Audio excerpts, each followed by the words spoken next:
Roms Vlog. Ayan, mga idol. Maliit pa lang sila, sinasanay ko na para paglaki nila, magagamit nila yan. Hindi naman sa liit hindi pwede. Ibig sabihin, kahit maliit pa, basta't kaya na magbuhat yan. O yan, tuturuan natin yan. Yan siya, yung tagahugas naman. Yung anak ko, di ba? Tinuturuan namin yan, mga idol.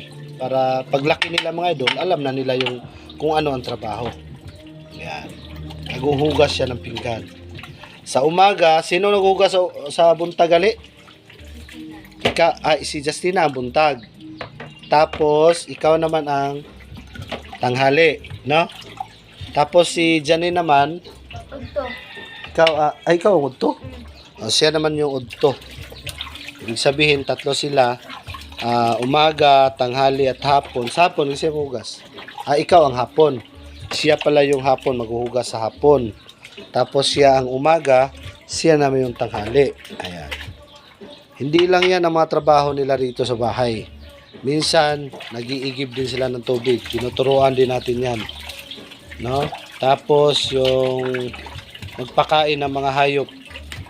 Di ba? Ikaw, ano naman trabaho mo rito? Magsaing ng kanin. Maga, tanghali, at saka hapon. Tapos siya naman, ikaw naman yung Bahog. ikaw naman yung magbahog, no? Sila naman, ganito kami rito.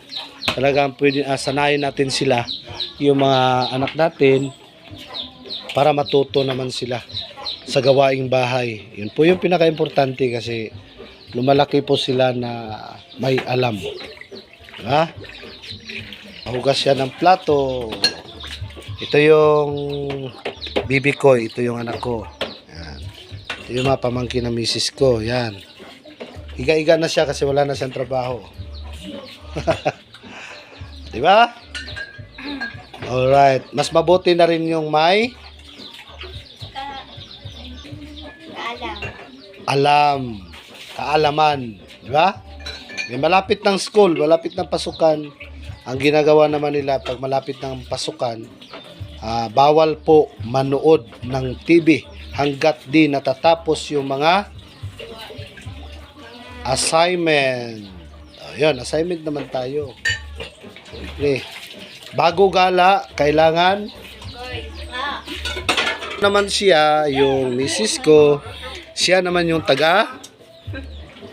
utos. Ayan, bahay namin mga idol.